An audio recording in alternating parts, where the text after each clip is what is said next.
This thing jumps like I've never seen. It handles like I've never seen. The suspension's tuned really well. The tires worked good. I'm doing probably 85, 90 miles an hour down this road.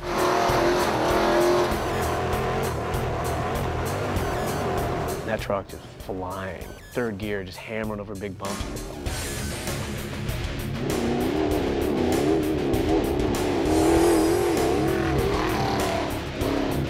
The motor runs. It's got power like we don't see in our normal trucks. You know, Jim Stevens' team built a 6.2 liter V8 that's going to come in the Raptors. You know, you can plant the gas and it would just go.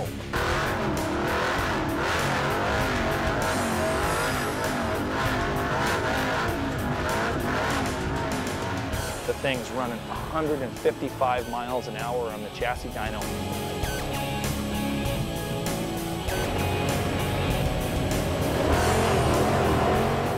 This is not a friendly environment.